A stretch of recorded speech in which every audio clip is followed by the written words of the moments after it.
Hello student, मैं doctor Nitesh Gupta एक बार पुनः आपका अपने यूट्यूब चैनल में स्वागत करता हूं।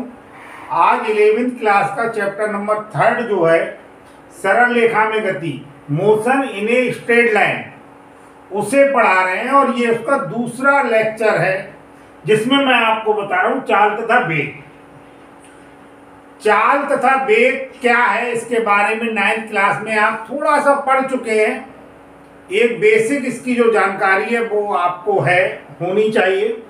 और 9th में जितना भी टॉपिक आपने 11th में पढ़ रहे हैं, इन सब की जो बेसिक जानकारी है वो 9th स्टैंडर्ड में है। आप मेरे चैनल को सब्सक्राइब करके मैंने 49 वीडियो जैसे हैं जो 9th के फिजिक्स से संबंधित अपलोड कर दिए हैं। उन वीडियोस को देखकर आप इनकी बेसिक जानकारी प्राप्त कर सकते हैं।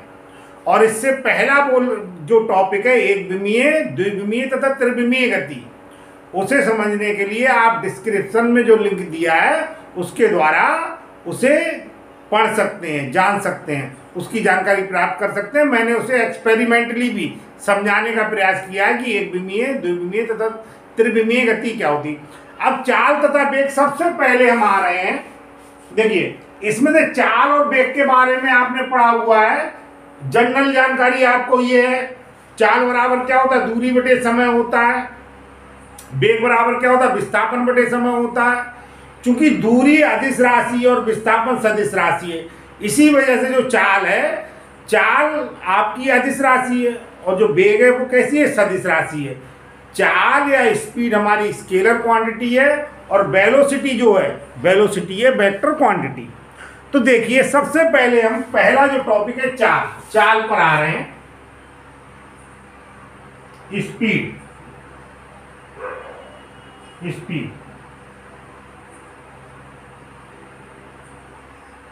सबसे पहले आप जान लें, अगर हम डेफिनेशन की बात करें तो इसका जो फार्मूला है, चाल बराबर हमारे पास होता है स्पीड इक्वल टू होती, चाल इक्वल टू होता है दूरी अपॉन समय, दूरी अपॉन समय।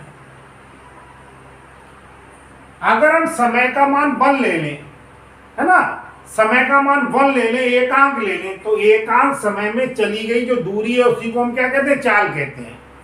ठीक है नहीं। जैसे सपोज कीजिए, उदाहरण के लिए मैं आपको बताऊं, अगर हमारे पास दिया होता कि चाल का मान कितना है, 1 मीटर प्रति सेकंड है, इसका मतलब है कि 1 सेकंड में उस वस्तु के द्वारा चली गई जो दूरी है वो कितनी है, 1 मीटर है। तो एकांक समय में तय की गई जो दूरी है उसी को हम स्पीड या चाल कहते हैं। अब आप देखिए, अगर हम ये मान लें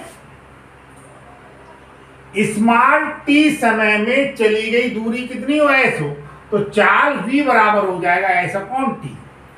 एस हमने माना है, टी माना है समय, यानी टी समय में चली गई दूरी अगर एस है तो चाल बराबर हो जाएगा एस, चाल बराबर दूरी अपॉन समय, तो बी बराबर आ जाएगा एस अपॉन टी। मात्रक इसका आप जानते हैं क्या होता है, ये होता है मीटर प्रति सेकंड। अब आप देखिए, इससे संबंधित एक आपका होता है, फर्स्ट है माध्य चाल, औसत चाल भी कहते हैं, औसत चाल।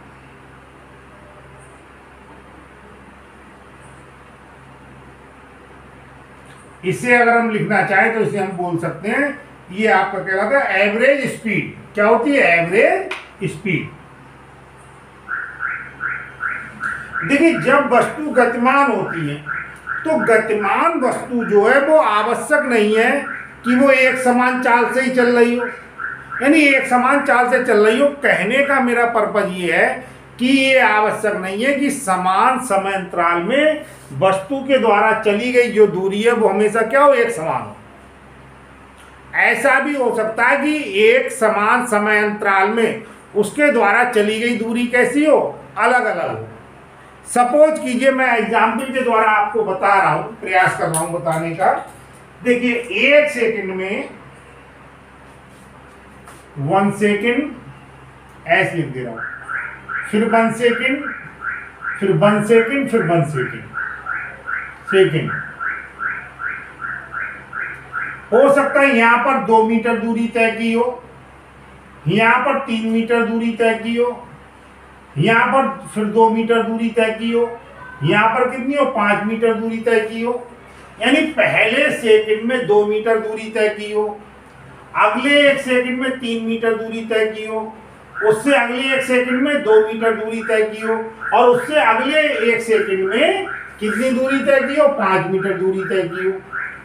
तो अगर हम इस स्थिति में क्या करते हैं, जितनी तय की गई दूरी है कुल दूरी को, कुल दूरी जितनी है उससे हम कुल समय से क्या करते हैं डिवाइड कर दें, तो हमारे पास क्या निकल के आ जाएगी, माध्य चाल या औसत चाल निकल के आ जाएगी। जैसे सपोज कीजिए ये हमारे पास 2 + 3 + 2 + 5, अगर हम इन्हें ऐड कर रहे हैं कितना आएगा 12, और ये 12 अपॉन कितना आ जाएगा, ये आया 12, और टाइम कितना लगा, ये टाइम लगा है 4 सेकेंड, तो 12/4 = कितना आ जाएगा 3 आ जाएगा। यानी इसकी औसत चाल कितनी आ गई, इसकी औसत चाल आ गई 3 मीटर प्रति सेकेंड। तो यहां पर औसत चाल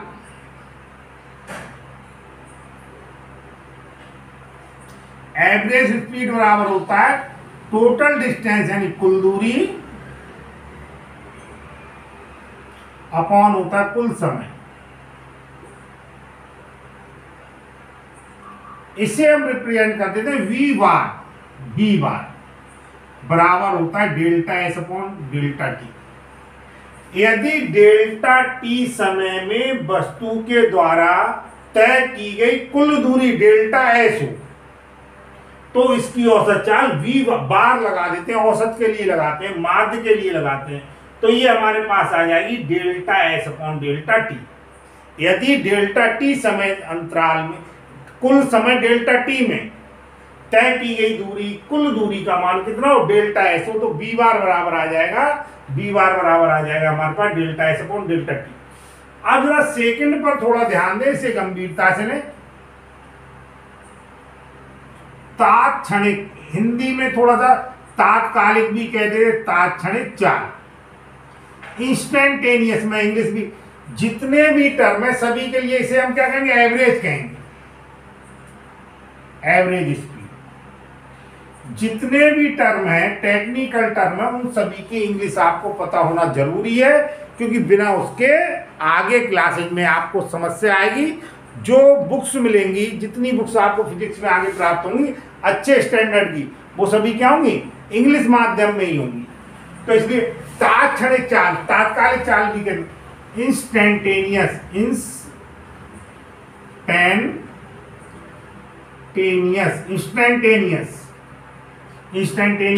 स्पीड।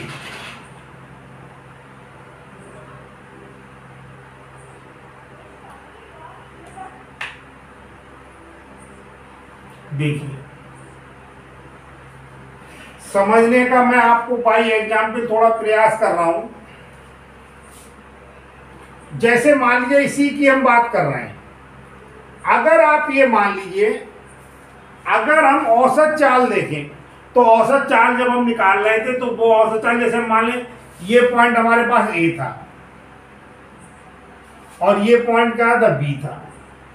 कोई वस्तु गतिमान हुई A से कहां पर पहुंच गई, A से B तक पहुंच गई।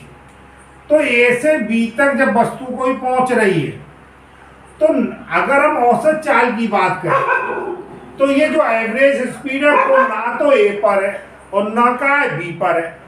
एवरेज का मतलब क्या है, आप औसत निकालना है। तो अगर हम यहाँ पर तात्क्षणिक चाल या इंस्टेंटेनियस स्पीड की बात करें तो आप देखिए जैसे ये 1 सेकंड पे है और ये 1 सेकंड के बाद 2 सेकंड पर है और ये कितना है 3 सेकंड पे और ये कितनी है 4 सेकंड पर है। अगर इनके बीच का समय अंतराल है, जैसे आप ये मान लिए इसके बाद क्या होगा 1.1 आएगा, 1.2 आएगा, 1.3 आएगा, 1.4 आएगा और ऐसे ही बढ़ते जाए तो क्या आएगा 1.9 आएगा। उसके बाद क्या हो जाएगा 2 सेकंड हो जाएगा। उसके बाद क्या होगा 2.1 आएगा, 2.2 आएगा, 2.3 आएगा, फिर 2.9 आएगा, कितना हो जाएगा 3 हो जाएगा। इसी प्रकार से अगर हम आगे बढ़े तो इसी प्रकार से समय मतलब 1 सेकंड के बाद आप समझे दूसरा सेकंड एकदम तो होगा नहीं। 1 सेकंड से दूसरे सेकंड का जो 1 सेकंड का समय अंतराल है वो कैसा है, धीरे धीरे परिवर्तित हो रहा है, सूक्ष्म रूप से परिवर्तित हो रहा है। तो यदि हम ऐसे मान लें जैसे जैसे हमने कोई चाल ली, यहां पर हमने देखा 1 सेकंड पर हमने देखा। अब 1 सेकंड के जस्ट बाद, तुरंत बाद जो समय है वहां पर हमने चाल लगी। तो जो आप ये मान लें इसके और इसके बीच का जो समय अंतराल है हमारे पास, ध्यान दीजिए, इसका ये 1 सेकंड पर है, 2 सेकंड, 3 सेकंड, 4 सेकंड, तो इनका जो समय अंतराल है वो ज्यादा है। अगर हम इनका समय अंतराल देखें तो 4 में से 1 निकाल दें, 3 सेकंड का अंतर है। अगर हम समय अंतराल की बात करें, समय का डिफरेंस, ये 1 सेकंड पर है, ये 2 पर है, ये 3 पर है, ये 4 पर, तो 1 सेकंड, 2 सेकंड और 3 सेकंड समय अंतराल की हम बात कर रहे हैं।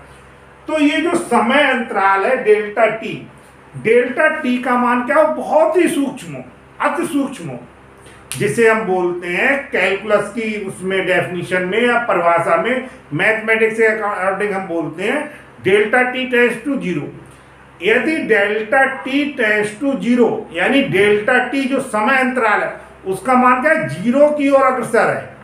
टेंड्स टू 0 को कहते हैं हम 0 की ओर अग्रसर है, 0 की ओर अग्रसर है, इसका मतलब हम कह सकते हैं वो समय अंतराल क्या है, बहुत सूक्ष्म है। और अति सूक्ष्म होने के कारण, अति सूक्ष्म होने के कारण उसे हम क्या मान सकते हैं, उस स्पीड को जब हम मानेंगे तो उसे हम इंस्टेंटेनियस स्पीड मान सकते हैं या तात्क्षणिक चाल हम उसे मान सकते हैं। तो देखिए क्या होता है, यदि डेल्टा टी टेंड्स टू 0 हो तब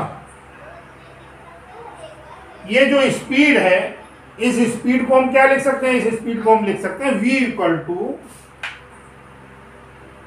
लिमिट लगाते हैं, limit delta T tends to 0 और क्या हो जाए delta S upon delta T, और इसे हम कैलकुलस के अकॉर्डिंग लिख लेते हैं डी एस अपॉन डी। तो तात्क्षणिक का मतलब समझे तुरंत, तात्कालिक, तत्काल जैसे शब्द आता है, तुरंत उसी समय जब हम बिल्कुल उसी क्षण, मतलब जब हम स्पीड का मान उसी मूवमेंट पर, उसी क्षण पर कंसीडर करेंगे या कैलकुलेट करने का प्रयास करेंगे तो उसमें हम डेल्टा टी टेंड्स टू 0 लेंगे, और डेल्टा टी टेंड्स टू 0 होने पर उस समय जो आपको चाल प्राप्त होगी वो इंस्टेंटेनियस स्पीड होगी। अब दूसरी बात हम कर रहे हैं, जो हमारे पास दूसरा है वो क्या है, वेग, वेलोसिटी। तो जैसा मैंने अभी आपको बताया था, वेलोसिटी क्या है, वेलोसिटी है आपकी कैसी क्वांटिटी है, वेलोसिटी है वेक्टर क्वांटिटी। किस प्रकार से वेक्टर क्वांटिटी है आप देखिएगा। सबसे पहले हम आ जाए, अगर इसका फार्मूला हम देखें, वेग equal to velocity equal to क्या होता है, विस्थापन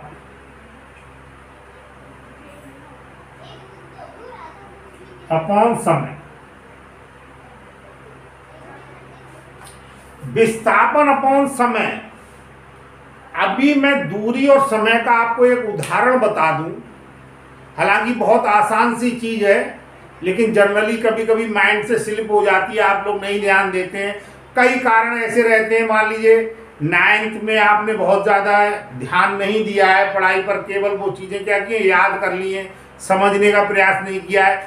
तो देखिए दूरी और विस्थापन की वजह से ही एक अदिश राशि है और एक कैसी है, सदिश राशि। मैं आपको एक उदाहरण बता दे रहा हूँ, आप समझ जाएंगे दूरी और विस्थापन में क्या डिफरेंस है। हमने एक बॉल ली, ऊपर की ओर फेंक दी, ऊर्ध्वाधरता ऊपर की ओर फेंक दी, वो 10 मीटर ऊपर गई और लौट के उसी स्थान पर आ गई। तो उसने कितनी दूरी कुल मिला के मार्ग में तय की, तो कितना, यानी जो मार्ग उसने तय किया उस मार्ग की या पथ की जो लंबाई हो जाएगी उसी को हम क्या कहेंगे, दूरी कहेंगे। किसी वस्तु के द्वारा तय की गए पथ की कुल लंबाई क्या कहलाती है, दूरी कहलाती है। तो 10 मीटर ऊपर गया और लौट के यहाँ पर ही आ गया, तो 10 मीटर ऊपर और 10 मीटर नीचे, कुल मिला के हमारे पास तय की गई दूरी कितनी हो गई, 20 हो गई। अब हम आते हैं डिस्प्लेसमेंट, जिसे हम क्या कहते हैं, विस्थापन। अब आप देखिए प्रारंभिक स्थिति जहाँ पर थी, यहाँ से हमने बॉल को फेंका और लौट के वो यहाँ पर आ गई, तो उसकी जो प्रारंभिक स्थिति है और जो अंतिम स्थिति है प्रारंभिक और अंतिम स्थिति के बीच की जो दूरी है उसी को हम क्या कहते हैं, उसी को विस्थापन कहते हैं। तो आप अगर ऊपर की ओर विस्थापन पॉजिटिव ले रहे हैं तो नीचे की ओर कैसे लेंगे, मतलब ऐसे माने ऊपर की ओर अगर हम पॉजिटिव ले रहे हैं मान, तो नीचे की ओर कैसा लेंगे, निगेटिव लेंगे। कुल मिला के प्रारंभिक और अंतिम स्थितियों के बीच की जो दूरी है वो क्या प्राप्त हो रही, शून्य प्राप्त हो रही है। तो विस्थापन कितना हो गया, शून्य हो गया। इस प्रकार से वेग बराबर विस्थापन अपॉन समय होता है, ठीक है। नहीं, विस्थापन में हम कह सकते हैं निश्चित दिशा में चली गई दूरी भी विस्थापन कहलाती है। तो इसमें अब सदिश और अदिश राशि क्या होती है ना, इसे भी जानना जरूरी है। केवल डेफिनेशन जानने से काम नहीं चलता, हमारे समझ में आना चाहिए वो कॉन्सेप्ट, वास्तव में हमारे समझ में आना चाहिए। केवल हमने याद करने से काम नहीं चलने वाला है जब तक आप उसे समझ नहीं लेते हैं। तो हम यहाँ पर कह सकते हैं एकांक समय में होने वाला जो विस्थापन है, एकांक समय में होने वाले विस्थापन को हम क्या कहते हैं, वेग कहते हैं। हम कह सकते हैं 1 सेकंड में जितना विस्थापन होता है उसे क्या कहते हैं, वेग कहते हैं। जैसे मान लीजिए यहाँ पर ये है 2 मीटर प्रति सेकंड, तो आप ये मान लीजिए कि 1 सेकंड में वस्तु के द्वारा होने वाला विस्थापन कितना है, 2 मीटर है, इसलिए उसका वेग हो गया 2 मीटर प्रति सेकंड। अब देखिए यहाँ पर 2 प्रकार के वेग की हम थोड़ा चर्चा कर रहे हैं। एक तो एक समान वेग, जरूरत पड़ जाती है वेग के बारे में हम थोड़ा डिटेल में पढ़ेंगे, एक समान वेग। और दूसरा हम बताएंगे आपको परिवर्ती वेग।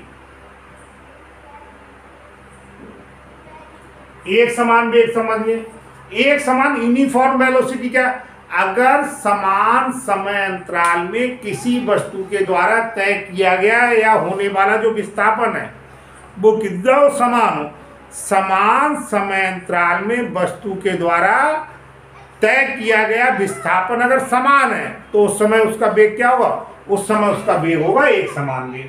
अब परिवर्ती वेग क्या होता है, यदि समान समय अंतराल में होने वाला जो विस्थापन है वो अलग अलग है, हम कह सकते हैं यदि समान समय अंतराल में होने वाला जो वेग है वो होने वाला जो विस्थापन है, होने वाला जो विस्थापन है, वेग नहीं, समान समय अंतराल में होने वाला जो विस्थापन है वो क्या है, चेंज हो रहा है, परिवर्तित हो रहा है।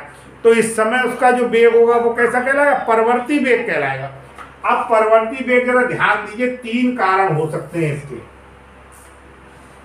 नंबर 1, परिवर्ती वेग का जो कारण हो सकता है जो गतिमान वस्तु है उसकी दिशा में परिवर्तन हो रहा हो। दिशा में परिवर्तन होने पर भी वेग के मान में परिवर्तन होगा। क्यों होगा आप समझ रहे हैं, क्योंकि वेग कैसी राशि है, सदिश राशि है। नंबर 2, परिमाण, अगर उसके मान में परिवर्तन हो रहा है तो मान में परिवर्तन होने पर भी वेग के मान में परिवर्तन हो जाएगा। नंबर 3, हम समझ रहे दोनों में ही परिवर्तन, यानी दिशा में भी परिवर्तन हो रहा हो और दिशा में परिवर्तन होने के साथ परिमाण में भी परिवर्तन हो रहा हो, तो वेग में क्या हो जाए, परिवर्तन हो जाए। मैं आपको एक रफ उदाहरण बता दे रहा हूं, हालांकि इसी चैप्टर में आप पढ़ेंगे, आगे चल के पढ़ेंगे इस चैप्टर से आगे। एक वृत्तीय गति होती है, जरा ध्यान दीजिए, वृत्तीय गति।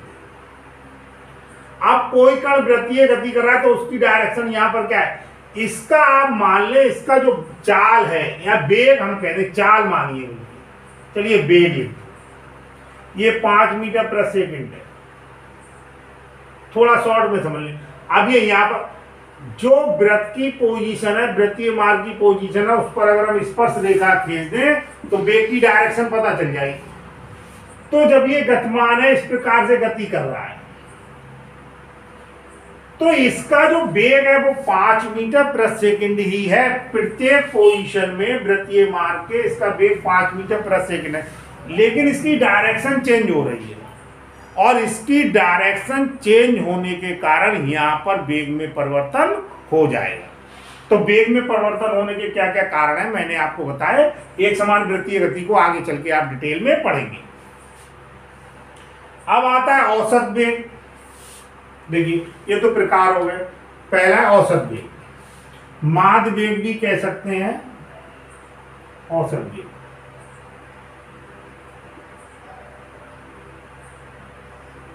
अब औसत वेग क्या है? औसत वेग में आप मान लें यदि डेल्टा टी समय अंतराल में, समय में लिख दें, समय में होने वाला विस्थापन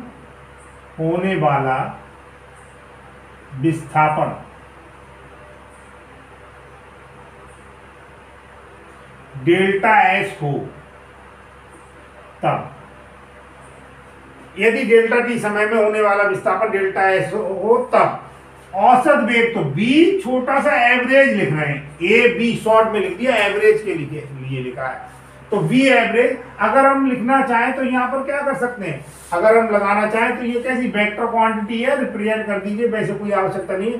तो बी एवरेज वेक्टर बराबर हो जाएगा delta S upon delta T. Delta T आप समझ रहे हैं समय है, समय कैसी क्वांटिटी है, समय है स्केलर क्वांटिटी। तो डेल्टा टी समय में होने वाला विस्थापन अगर डेल्टा एस है तो इसका जो औसत वेग हो जाएगा वो हो जाएगा delta S upon delta T, vector form के अनुसार मैंने आपको लिख दिया। अब जैसा मैंने, अगर चाल वाली चीज आपको समझ में आ गई तो वेग वाली भी आसानी समझ में आ जाएगी। दूसरा आपका आता है तात्क्षणिक।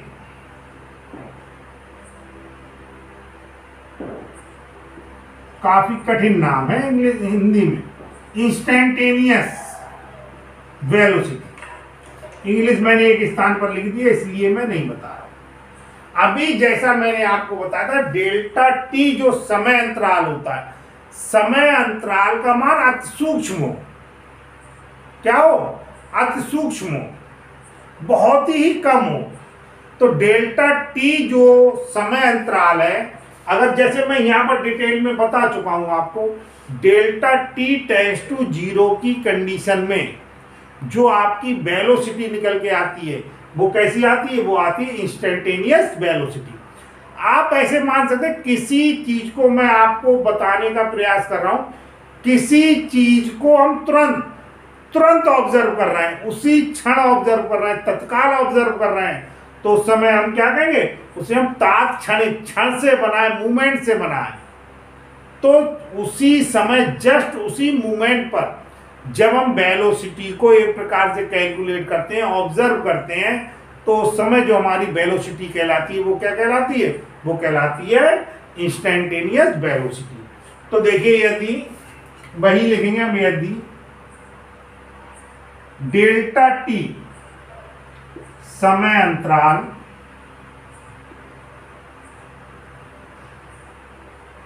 सूक्ष्म है तब v इक्वल टू क्या हो जाएगा, पहले हम उस तरीके से लिखेंगे, पहले हम लिखें v इक्वल टू लिमिट, जैसे लिखते हैं डेल्टा टी टेंड्स टू 0, और ये क्या है D delta S upon delta T. और delta S upon delta T को जैसा मैंने आपको बताया है, इसे हम लिख लेते हैं D S upon D T.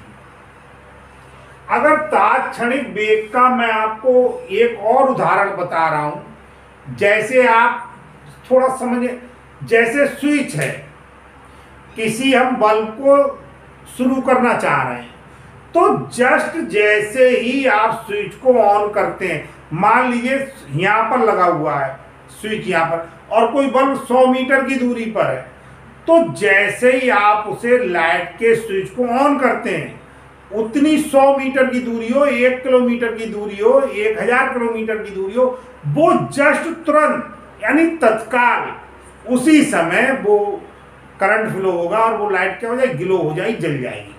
तो जस्ट जो घटना हो रही है ना, तत्काल जो घटना हो रही है, आप समझ रहे हैं, उसे हम क्या कहते हैं, उसे हम तात्कालिक वेग भी कह सकते हैं या तात्क्षणिक वेग भी कह सकते हैं। यदि ये वीडियो आपको पसंद आया है तो इसे लाइक कीजिए, अधिक से अधिक शेयर कीजिए तथा मेरे चैनल को सब्सक्राइब कीजिए, जिससे आपको 11वीं क्लास से संबंधित सभी वीडियो प्राप्त हो जाए। धन्यवाद।